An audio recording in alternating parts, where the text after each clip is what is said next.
بيبدأ فيلمنا بأحمد موظف بسيط بيروح المجمع عشان ينقل ولاده لمدرسة قريبة من البيت، وبنشوف معاناة أحمد وباقي الناس اللي بتخلص أوراق في المجمع. لو لاحظت إن في كل مشاهد الزحمة في المجمع بتكون الزوايا ضيقة وبتركز على الوشوش علشان توصل للمشاهد الضغط والخنقة اللي بيحس بيها الشخصيات. وبرضه كانت كل لقطات الزحمة في المجمع تراكنج شوتس، بمعنى إن الكاميرا بتتحرك في المشهد مع حركة الشخص مش بتكون ثابتة، وده علشان يخليك تحس إنك جوه الأحداث. ومش بس كده، لا، ويوصل لك مشاعر المشهد واللي كانت توتر وفوضى. بعدها بيدخل أحمد المكتب اللي هيخلص فيه ورقه، فبتقابله الموظفة اللي بتكون مشغولة في التليفون وسايبة شغلها، ولسه هيسألها بتقاطعه وتقوله وكررتها كذا مرة. في المشهد ده هتلاقي يافطة مكتوب عليها اخلص العمل فإن الناقد بصير. تفصيلة بسيطة قدرت تنتقد الوضع بشكل ساخر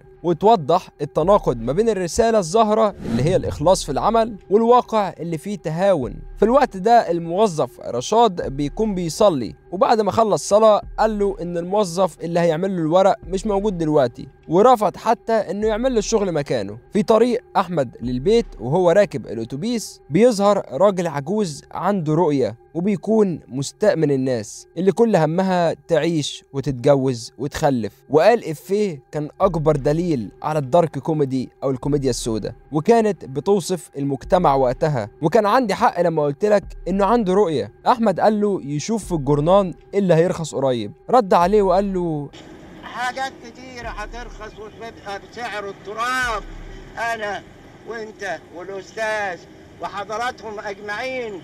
وسع يا سيدي، وسع يا أخويا.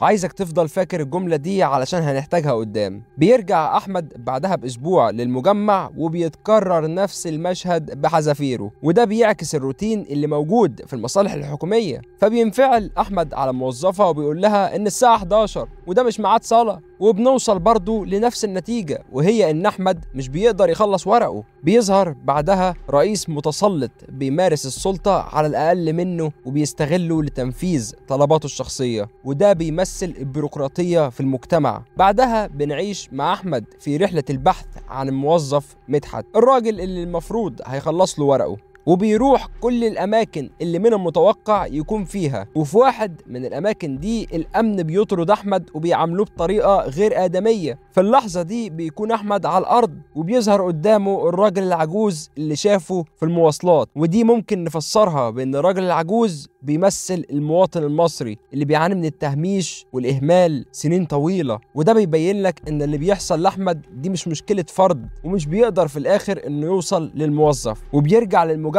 وبيرجع للمكتب تاني عشان يتهجم عليه رشاد ويقلب الموقف لصالحه، ويطلب من الموظفة اللي شغالة معاه في نفس المكتب إنها تطلب الأمن، وبيتهم أحمد بالتعدي عليه أثناء تأدية عمله. عمله أيوة. وبيحصل شجار ما بين أحمد وأفراد الأمن، وفي محاولة من أحمد إنه يدافع عن نفسه بتخرج كذا طلقة من السلاح، فبيخاف كل الموجودين وينبطحوا على الأرض. وفي اللحظة دي بيكون السلاح في إيد أحمد. وركز معايا هتلاحظ إن المشهد متصور لو أنجل، ودي بتكون فيها الكاميرا مصورة الشخص من تحت لفوق، واستخدم المخرج زاوية الكاميرا دي بالتحديد لأن أحمد في الموقف ده بقى الطرف الأقوى والمسيطر. وبعدها بيطلب منهم ينزلوا السلاح، وبينده على الموظف مدحت اللي هيخلص ورقه. بتحصل بعدها فوضى في المجمع، وبيروح فرد أمن يبلغ المدير إن المجمع فيه إرهابيين ومتطرفين بشوية بهارات من فرد الأمن زي في الحقيقة، ونشر الرعب في المجمع. بندخل على المشهد اللي بعده واللي بيستوعب فيه أحمد الموقف، وبتبدأ الناس كلها تترجاه عشان ما يأذيهمش، وبينصحوا واحد من الناس يرجع عن اللي بيعمله، وهو هيشهد معاه إن اللي حصل كان غصب عنه. فبيرد أحمد عليه ويقول له خلاص ما عادش ينفع. وبنلاحظ البلوت تويست، أول مرة هتتطور شخصية أحمد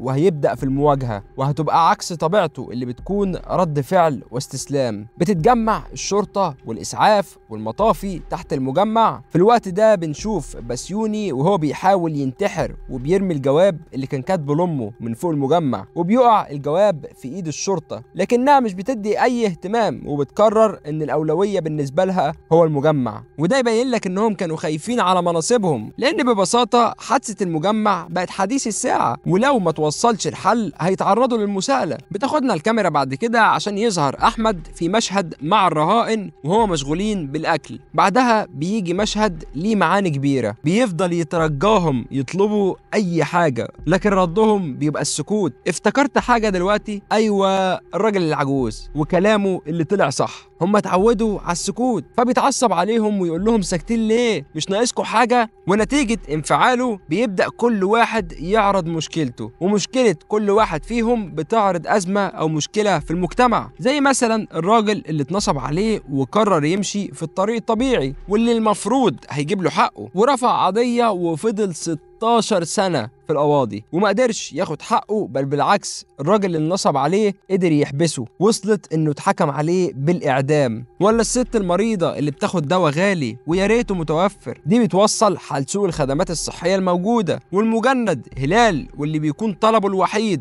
انه يروح البلد يعيش وسط اهله ويرعى ارضه. بعد كل الطلبات دي بيستغرب احمد ويقول له ازاي تسيب خدمة الوطن؟ فيرد عليه هلال ويقول له وحد الله يا ابوي، انا رايح في داهيه من زمان قوي، والرزق اللي يجي من رجلين البني ادمين ملوش عازة عندنا. بعدها بيظهر الوزير في مشهد بيحصل فيه بريكنج ذا فورث وول أو كسر الجدار الرابع. ايه هو الجدار الرابع بقى؟ ببساطة اي عمل فني سواء سينما او مسرح بيكون فيه 4 جدران، يمين وشمال وورا، والجدار الرابع هو الحاجز الوهمي بين المشاهد وبين الشخصيات. ولو احد الشخصيات وجه كلامه للمشاهد او بص اتجاه الجدار فده هو كسر الحاجز اللي بيننا وما بينه. والهدف في المشهد ده هو توصيل فكرة معينة. فبيقول الوزير لازم تعرفوا ان الحكومة ملهاش دراع عشان يتلوي، واللي مش عاجبه عنده مجلس الشعب، واللي مش عاجبه مجلس الشعب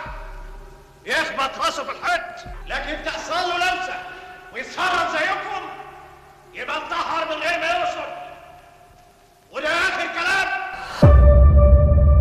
بعدها بنشوف أحمد مع الرهائن إن هم لو مش غاليين على الحكومة فهم غاليين عليه، وبيقول لهم إنهم أحرار ويقدروا يمشوا، وبيتحركوا فعلا بس بعد خطوتين بيرجعوا. وبيوقفهم رشاد اللي اتهجم في البداية على أحمد، وبنشوف التصرف الإنساني ليه رغم فساده وتهاونه في شغله، وبتقرر المجموعة كلها تقف مع أحمد ويكملوا. أحمد موظف عادي ومواطن كان طالب خدمة، الظروف حولته لألفا مجموعة إرهابية وادته ثقة وقوة، والتحول ده بيمثل رد فعل البشر لما بيتعرضوا لضغوط أو ظلم. الفيلم كله عبارة عن دارك كوميدي، كوميديا سودا تخليك تضحك وتفكر في نفس الوقت. نهاية الفيلم مفتوحة تخليك تسأل إيه هو مصير الشخصيات؟ هل الشرطة هتقدر توصل لأحمد؟ هل هتتغير أي حاجة من اللي عرضها الفيلم سواء بطريقة مباشرة أو غير مباشرة؟ هل الناس هتقدر تاخد موقف زي أحمد ولا هيفضلوا زي ما هم ويثبتوا كلام الراجل العجوز في إن اللي بيحصل هيحصل ومفيش أي تغيير؟ وبكده نكون وصلنا لآخر جزء في تحليل حلقتنا. عايزينك في الحلقة دي تشاركنا برأيك